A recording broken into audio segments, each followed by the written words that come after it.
नमस्कार, स्वागत है आपका न्यूज स्टेट पर। मैं हूं आपके साथ अनुराग सिंह। खबर विशेष आप देख रहे हैं और खबर विशेष में बात किसानों की। किसान सड़क पर है क्योंकि और सरकार टेंशन में है। नए कृषि कानून को लेकर किसानों और केंद्र सरकार के बीच गतिरोध लगातार जारी है। किसानों को कैसे नए कृषि कानून के फायदे समझाए जाएं, यह मौजूदा दौर का सबसे बड़ा सवाल है। मध्य प्रदेश की बात कीजिए या छत्तीसगढ़ की, इन तमाम राज्यों में देश भर में आज बीजेपी किसानों को समझाने के लिए किसान सम्मेलन का सहारा ले रही है। छत्तीसगढ़ की बात करें तो बीजेपी किसान महापंचायत के जरिए किसानों को नए कृषि कानून का फायदा समझाने की जुगत में है। लेकिन यह कितना कारगर साबित होगा, बीजेपी की तरफ से क्या प्लान किसानों के लिए तैयार किया गया है, सम्मेलन से क्या किसान समझ पाएंगे और क्या उनके ना समझने पर घमासान और बढ़ेगा, साथ ही कृषि कानून पर कैसे राजनीति करवट ले रही है, इन तमाम मुद्दों पर विस्तार से चर्चा करेंगे हमारे खास मेहमानों के साथ। लेकिन उससे पहले एक रिपोर्ट आपको दिखाते हैं। नए कृषि कानूनों पर जारी है माथापच्ची। कृषि कानून को लेकर पसोपेश में किसान। किसानों के लिए बीजेपी ने बनाया मेगा प्लान। बीजेपी ने शुरू किया किसान समझाओ मिशन। एक तरफ नए कृषि कानून को लेकर किसान सड़कों पर हैं, तो दूसरी तरफ कृषि कानूनों को लेकर पैदा हुई गलतफहमी को दूर करने की जिम्मेदारी बीजेपी ने पार्टी के बड़े नेताओं को सौंपी है। जिन लोगों को ये जिम्मेदारी सौंपी गई है उनमें मुख्यमंत्री शिवराज सिंह चौहान, केंद्रीय कृषि मंत्री नरेंद्र सिंह तोमर, प्रदेश बीजेपी अध्यक्ष वी डी शर्मा, केंद्रीय मंत्री थावरचंद गहलोत और राज्यसभा सांसद ज्योतिरादित्य सिंधिया का नाम शामिल है। ये सभी नेता किसानों के बीच जाकर उन्हें कृषि कानून की खूबियां गिनाएंगे। किसानों को नए कृषि कानून के फायदे बताने के लिए बीजेपी ने मेगा प्लान तैयार किया है। बीजेपी ने किसान सम्मेलन के लिए संभाग अनुसार कार्यक्रम तय किए हैं। किसानों के भ्रम को दूर करने के लिए बीजेपी ने मेगा प्लान बनाया है। एमपी में बीजेपी 15 और 16 दिसंबर को किसान सम्मेलन करेगी। भोपाल के भेल दशहरा मैदान में किसान सम्मेलन होगा। प्रदेश के 9 संभागों में कुल 7 किसान सम्मेलन किए जाएंगे। 15 दिसंबर को उज्जैन संभाग में किसान सम्मेलन होगा। मुख्यमंत्री शिवराज सिंह चौहान किसानों को संबोधित करेंगे। वी डी शर्मा और थावरचंद गहलोत भी किसानों को संबोधित करेंगे। 16 दिसंबर को जबलपुर संभाग में किसान सम्मेलन होगा। जबलपुर में शिवराज सिंह चौहान, वी डी शर्मा, फग्गन सिंह कुलस्ते किसानों को संबोधित करेंगे। सम्मेलनों में बीजेपी के दिग्गज नेता किसानों को कृषि कानून के फायदे गिनाएंगे। कृषि कानून पर फैले भ्रम को दूर करने की कोशिश होगी। बीजेपी के बड़े नेताओं को किसानों को समझाने की जिम्मेदारी मिली है। राज्यसभा सांसद ज्योतिरादित्य सिंधिया भी किसानों के बीच जाएंगे। दरअसल बीजेपी का मानना है कि नए कृषि कानून किसानों के हित में है और नए कानूनों का किसानों को फायदा भी मिलना शुरू हो गया है। बीजेपी कांग्रेस पर किसानों को बरगलाने के आरोप लगा रही है। कानून का लाभ मिल रहा है। अब पिपरिया के किसानों से राइस कंपनी ने 3000 रुपये कुंटल तय किया था कि हम खरीदेंगे। यह अनुबंध था, पालन नहीं किया तो एसडीएम ने कार्रवाई की और 3000 रुपया कंपनी को देना पड़ा। अलग अलग जिलों से भी ऐसे मामले आ रहे हैं। किसान को न्याय मिल रहा है इन कानूनों के तहत, इसलिए कांग्रेस भ्रमित ना करे, राजनीतिक रोटियां किसानों के नाम पर ना सेंके। पूरे देश के किसान इन कानूनों के पक्ष में हैं। उधर छत्तीसगढ़ में भी बीजेपी ने सरकार को घेरने की पूरी तैयारी कर ली है। छत्तीसगढ़ में भी बीजेपी किसानों को बताएगी कृषि कानून के फायदे। बीजेपी किसान महापंचायत कर किसानों को फायदे गिनाएगी। किसान महापंचायत की कमान खुद पूर्व सीएम रमन सिंह संभालेंगे। बीजेपी धान खरीदी केंद्रों पर ही किसानों की महापंचायत लगाएगी। किसानों को धरना देते हुए कई दिन हो चुके हैं। किसानों और केंद्र सरकार के बीच हो चुकी कई दौर की बातचीत के बाद भी कोई नतीजा नहीं निकल पाया है। नए कृषि कानून पर केंद्र और किसानों के बीच जारी गतिरोध के बीच अहम सवाल ये खड़े हो रहे हैं कि किसान सम्मेलन से शांत होगा किसानों का गुस्सा? क्या सम्मेलन से किसान समझ पाएंगे कृषि कानून की अहमियत? किसानों को समझा पाने में सफल हो पाएगी बीजेपी? बातचीत से निकलेगा समाधान या और बढ़ेगा घमासान? कृषि कानून में संशोधन या वापसी की है कितनी संभावना? Team news day. और बड़ी खबर भोपाल से, कैबिनेट की बैठक से पहले मुख्यमंत्री शिवराज सिंह चौहान मंत्रियों से संवाद कर रहे हैं। आज से हम किसान सम्मेलन की शुरुआत कर रहे हैं, ये बात मुख्यमंत्री ने अपने मंत्रियों से कही। मैं आज उज्जैन और भोपाल में रहूंगा, अन्य स्थानों पर अन्य नेता जा रहे हैं। ये तीनों कानून किसानों के पक्ष में हैं। ये बड़ी बातें मुख्यमंत्री की ओर से कही गई हैं। 35,50,000 किसानों को सौगातें भी देंगे। 18 दिसंबर को किसानों को 16,000 करोड़ रुपए, माफ कीजिएगा 1,600 करोड़ रुपए दिए जाएंगे। ये रुपए कांग्रेस सरकार ने रोके थे। ये बातें तमाम मुख्यमंत्री शिवराज सिंह चौहान ने कही हैं। लेकिन इस पर टकराव की स्थिति को जरा समझिए। एक तरफ यहां पर मध्य प्रदेश में किसान सम्मेलन के जरिए, कुछ सौगातों के जरिए किसानों को बताने की कोशिश है कि केंद्र का जो कृषि कानून है वो पूरी तरह से किसानों का हितैषी है। वहीं दूसरी तरफ महापंचायत के जरिए छत्तीसगढ़ में यही कवायद बीजेपी कर रही है। किसान कितना समझ पाएंगे, क्योंकि अभी तक कई राउंड पर बातचीत हो चुकी है, बावजूद इसके किसान अभी समझे नहीं है, अपने आंदोलन में वैसे ही वैसे डटे हुए हैं। हमारे साथ कई मेहमान जुड़ गए, लेकिन उससे पहले दीप्ति हमारे साथ, हमारी सहयोगी जुड़ गई हैं। दीप्ति, अगर मुख्यमंत्री के इस संवाद की बात की जाए, उन्होंने अपने मंत्रियों से क्या कहा और किस तरह की उम्मीद वो अपने मंत्रियों से कर रहे होंगे इस किसान सम्मेलन में?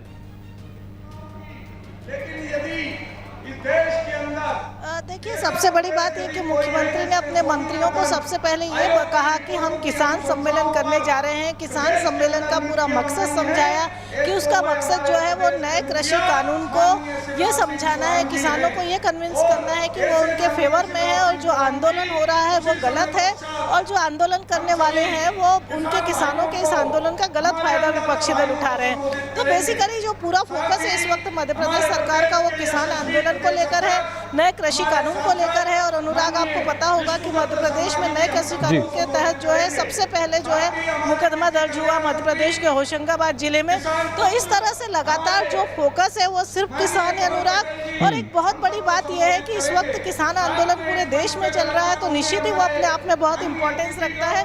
लेकिन मध्य प्रदेश में किसानों को लेकर इतनी सेंसिटिविटी, या फिर ये कहें कि इस मुद्दे पे सरकार इसलिए भी संवेदनशील है क्योंकि 2018 में जो सरकार बदली थी, मतलब कि जो कांग्रेस की सरकार आई थी 2018 के चुनाव में, और वो कहीं ना कहीं किसानों की कर्ज माफी वाले मुद्दे पर आई थी।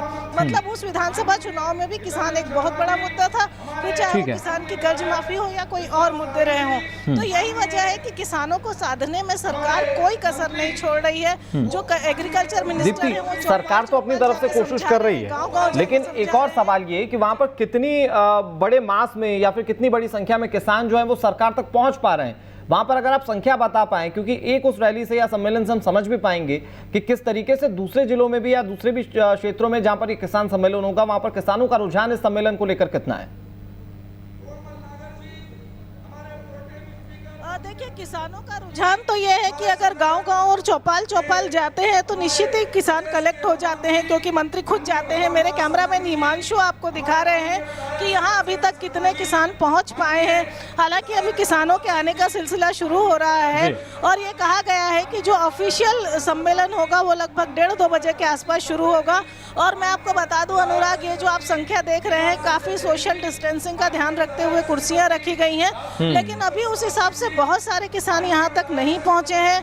यहाँ पे केवल 2 संभाग के किसानों को इस सम्मेलन में बुलाया गया है, क्योंकि ये पूरे सम्मेलन पूरे प्रदेश भर में हो रहे हैं। अभी जो है केवल होशंगाबाद, मतलब नर्मदापुरम संभाग, और भोपाल संभाग, मतलब कुछ ही जिलों के किसान अभी यहाँ पर पहुँचे हैं, पहुँच रहे हैं। पहुँचने का सिलसिला अभी चालू है। आप देख रहे होंगे कि जी ठीक है दीप्ति, लेकिन आपने जो तस्वीरें बताई उसमें बहुत दिलचस्पी है कि तैयारियां नजर आती हैं कि भारतीय जनता पार्टी ने सम्मेलन को बुलाने के लिए तैयारियां किस तरह से की हुई हैं, और जो तैयारियां हैं वो अगर मुकम्मल होती है तो क्या कोई बदलाव होगा? कम से कम मध्य प्रदेश के किसान जो है वो आंदोलन में शरीक नहीं होंगे, उनका स्टैंड जो है वो आंदोलन से अलग होगा। सुमित ओरछा जी हमारे साथ जुड़ गए जो कि भारतीय जनता पार्टी के प्रवक्ता हैं, और फिरोज सिद्दीकी साहब हमारे साथ जुड़ गए जो कि कांग्रेस पार्टी का पक्ष रखेंगे। दीप्ति हमारे साथ लगातार बनी रहेंगी। सुमित ओरछा साहब, शुरुआत आप ही से करते हैं, क्योंकि दिल्ली में जो किसान आंदोलन कर रहा है बॉर्डर पर, उसे मनाने की कोशिशें तो आप कई राउंड की कर चुके हैं, टेबल पर कई राउंड की बातचीत हो चुकी है, लेकिन वहां पर आप समझा नहीं पाए। जो सवाल थे, जो संशय थे, वो किसानों के बने हुए हैं, वो अभी तक ये कह रहे हैं कि हम डटे रहेंगे अपने आंदोलन पर। तो ये जो क्षेत्रीय किसान हैं, इनके बीच में आप कृषि कानून के फायदे किस तरह से गिना पाएंगे? क्या वो कन्विंस होंगे इससे? अनुराग जी, निसंदेह होंगे। हमारी जो यात्रा है वह बताती है कि अंधेरा छटता है जब कांग्रेस अंधेरा फैलाती है, और जब अंधेरा छटता है, सूरज निकलता है तो कमल खिलता है। किसान के चेहरे, किसान के जीवन में जो कमल रूपी पुष्प है वह खिलने का जब समय आया है, और ऐसे कानूनों को लाया गया है जो किसान को वास्तविक उसके अधिकार देते हैं, जो किसान को बाजार में जो लाभ उसको मिलना चाहिए उसकी उत्पाद का, जो बिचौलिए खा जाते थे, जिन पर एकाधिकार रूप से, बड़ी जिम्मेदारी के साथ कहता हूं, एकाधिकार रूप से पार्टी विशेष के नुमाइंदों का, इनके नेताओं का अधिकार है।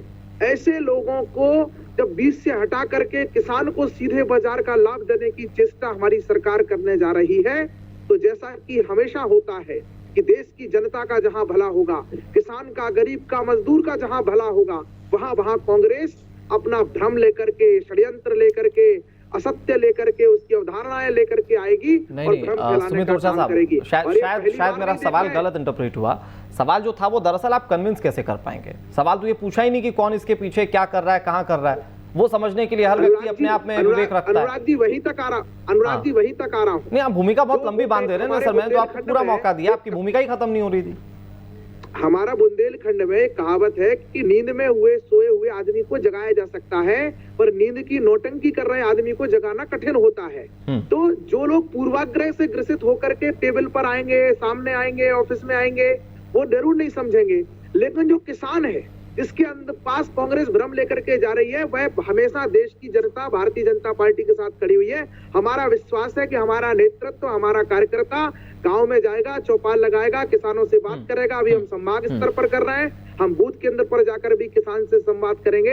यह कृषि कानून पूर्णतः किसानों के हित में वही सवाल है सुमित ओझा साहब, जो किसान आपसे समझने के लिए, आपसे कृषि कानून पर बात करने के लिए आपके दर पर पहुंचा हुआ है, दिल्ली के बॉर्डर पर डटा हुआ है, उसे तो आप समझा नहीं पा रहे। जो किसान घर बैठा है, आप उसको घर से निकाल कर समझाइएगा क्या कि देखिए कृषि कानून क्या है? किसान समझ रहे हैं, इसीलिए अभी किसान कानून आने के बाद में पूरे देश में जो चुनाव हुए हैं, उसमें भारतीय जनता पार्टी विजय हो रही है। अगर किसान, और मैं अनुराग जी आपसे भी कहता हूं कि देश में अफरा तफरी मचाने की क्या औचित्य था? अरे भैया, हम प्रारंभिक वर्ष में अपना एक कानून लेकर के आए हैं। जब तक किसान जो है, अगले 3 वर्षों में किसान को इस कानून के फायदे नुकसान जो होगा वो अनुभव में आ जाएगा। कांग्रेस इस आधार पर चुनाव लड़ती, हमने गलत कानून बनाए होते तो देश की जनता हमें सबक सिखा देती। लेकिन ये देश को जाम कर देंगे, भारत को बंद कर देंगे। भैया, भारत बंद होने वाला नहीं है, भारत बुलंद होने के लिए तैयार हो गया माननीय मोदी जी के। लेकिन सुमित ओझा साहब, दरअसल मैं बात हर एक उस किसान की करना चाहता हूँ जो किसान इस वक्त इस कड़कड़ाती ठंड में भी सड़क पर मौजूद है, चाहे वो आप मध्य प्रदेश के किसान कह लीजिए, चाहे आप वो दिल्ली के बॉर्डर पर डटे हुए किसान की बात कर लीजिए। असल में उसके मन का जो डर है वो खत्म करना जरूरी है। मैं इस बात से सहमत हूँ। कई उसमें असामाजिक तत्वों की भी तस्वीरें देखने को मिल रही है, इससे कोई गुरेज नहीं। कई लोग इसे बिट्रे करने की कोशिश कर रहे हैं, लेकिन किसानों के साथ तो आपको खड़ा रहना पड़ेगा। इससे तो बात नहीं बन पाएगी कि आप ये कह दें कि किसान के पीछे कांग्रेस पार्टी जो बरगला है। अनुराग जी, कुछ असत्य बातों को लेकर के मैंने कहा ना कि अगर कोई एक पॉइंट हम पूछ रहे हैं किसान संगठनों से, वो कह रहे हैं कानून समाप्त करो। जो किसान संगठन इसके पक्ष में है, कांग्रेस प्रायोजित लोग जो है, वो कह रहे, हम कह रहे हैं कानून के किस अंश, किस पैराग्राफ से आपको क्या दिक्कत है उसको बताइए। लेकिन उसका एक भी तार्किक विश्लेषण करता हुआ कोई आपको कांग्रेस का, किसान का नेता मिल जाए। वही तो बात है ना सुमित ओझा साहब की, वहां पर तो डटा हुआ है ना किसान। वो कह रहा है चलिए ठीक है, आप मान लिया कि आपका कानून लाख उन लोगों के लिए फायदा पहुंचाने वाला हो, लेकिन अगर उसमें एक किसान भी विरोध कर रहा है तो आपको तो ये मानना पड़ेगा ना कि उस किसान की जिम्मेदारी लेनी पड़ेगी और उसके मन की शंकाओं को दूर करना पड़ेगा। और ऐसा नहीं हो पा रहा है तो आप खामी अपने स्तर पर ढूंढिए। दूर करने की यात्रा या किसान सम्मेलन है या चौपालों पर जाकर के किसान, लाखों किसानों को ला करके उसको हमारा नेतृत्व भली भांति सब कुछ ठीक है। मैं दरअसल यही डिफरेंशिएट करना चाह रहा हूँ कि केंद्रीय कृषि मंत्री, गृह मंत्री अमित शाह ऐसे बड़े बड़े दिग्गज जब समझाने की कोशिश कर चुके हैं, तो ये जो मध्य प्रदेश में किसान सम्मेलन हो रहा है, इसमें क्या नया और खास देखने को मिलेगा? मैं आऊंगा सुमित ओझा साहब आपके पास, फिरोज सिद्दीकी साहब, लेकिन ये बात तो बिल्कुल भारतीय जनता पार्टी जो कह रही है उसमें दम नजर आता है। वो कह रहे हैं कि जब कृषि कानून आया था तो किसान इसको लेकर बहुत बुलंदी से आवाज नहीं उठा रहे थे। कांग्रेस पार्टी कभी ट्रैक्टर पर चढ़कर, कभी कहीं बैलगाड़ी पर चढ़कर, कहीं पर रैली निकालकर इसका प्रदर्शन कर रही थी। और जबकि आप देखिए कि विपक्षी दलों की जो शासित सरकारें हैं, वहां पर पहले ये कृषि कानून लागू किया गया। आप आम आदमी पार्टी की बात कीजिए, दिल्ली में सबसे पहले इसे लागू किया गया। कांग्रेस की सरकारों ने नहीं किया। हाँ नहीं, ठीक बात है, कांग्रेस की सरकार ने नहीं किया, चाहे वो आप केजरीवाल जी से हम लोगों ने भी यही सवाल किया है कि आप ये बताइए, दो नावों पे क्यों सवार हैं? एक तरफ तो आप नोटिफिकेशन जारी करते हैं और एक तरफ आप एक्शन करते हैं। तो आम आदमी पार्टी इसको क्या करना है, ये उसका विषय मालूम है कि आपने 30,000 करोड़ की बधाई सरदार पटेल की, लेकिन जो सरदार पटेल थे वो देश के प्रथम किसान नेता थे और उन्होंने भी ऐसा ही किया था। तो आपने कृषि और आपकी भारतीय जनता पार्टी समाजवादी और पसंद तमाम तरह के जो अपमानजनक चीजें कर रही हैं। आप मूर्ति फरमाते किसानों की बात ये उन्हीं के वंशज हैं सरदार पटेल। और भारतीय जनता पार्टी अगर सभी के इनके कानून ठीक है और ये संशोधन पे तैयार थे तो संशोधन कर देना चाहिए अब तक। अब लेकिन संशोधन भूल गए है। पहले तो कहा कि संशोधन पे हम तैयार हैं, हाँ ये खामी है ये भी मान लिया, अब उस संशोधनों को भूल गए। अब कह रहे हैं हमारा जो मूल कानून था वही सही है और अब हम उसको लेके किसान वो कह रहे हैं तथ्यात्मक तो आप बता ही नहीं पा रहे हैं कि तथ्यों के हिसाब से कि उसमें खामी क्या है, सिर्फ विरोध के लिए विरोध हो रहा है। देखिए जब ऑब्जेक्टिव ही ठीक नहीं है, हमारा कहना यह है कि हमारी एपीएमसी मंडियां जो हैं उसमें आप ट्रेड और कॉमर्स करके आप किसी दूसरी मंडी को मत लाइए। जो भी मंडी है वो एपीएमसी के अधीन रहना चाहिए। एपीएमसी की जो मंडी है उसमें हम लोग हमारे किसानों का नियंत्रण है। तो ये तो पहला ऑब्जेक्टिव आपका गलत हो गया। अब आप आइए जमाखोरी पे क्या बदलाव कर लेंगे? आप क्या चाहते हैं कि आप भी अनुराग जी तरकारी सब्जी भाजी लेने जाते हैं तो आप चाहते हैं कि 10 रुपए का जो आलू किसान को जिसकी 8 और 10 रुपए कीमत मिल रही है लेकिन आपको 40 रुपए में मिल रहा है, तो क्या ये जमाखोरों के साथ हो गई भारतीय जनता पार्टी? ये तो सिस्टम बहुत लंबे समय से चला रहा है। बदलाव कर लेंगे। किसानों को जो फसल बेचने की इजाजत होती है वो कम पैसे की होती है, जो आम जनता उसको खरीदती है वो कहीं ज्यादा दामों पर खरीदती है। तो सरकारें तो कही रही हैं, इसको लेकर तो बदलाव कभी नहीं किया गया। तो सिर्फ आप इस कृषि कानून के लिए इसको जिम्मेदार क्यों बता रहे हैं? देखिए हमारा कहना यह है कि आप जब आज कंट्रोल तो है, नियंत्रण तो है सरकारी, हाँ। आप चाहे तो छापेमारी कर सकते हैं एसडीएम। ठीक है, मेरी मजबूरी है सुमित ओरछा साहब, फिरोज सिद्दीकी जी और दीप्ति, मुझे यहीं तक इस चर्चा को जारी रखना पड़ेगा। बहुत शुक्रिया आप लोगों का जुड़ने के लिए। लेकिन बीजेपी जो कोशिश कर रही है, चाहे वो मध्य प्रदेश हो चाहे छत्तीसगढ़ हो, कितनी कामयाब हो पाती है वक्त बताएगा। लेकिन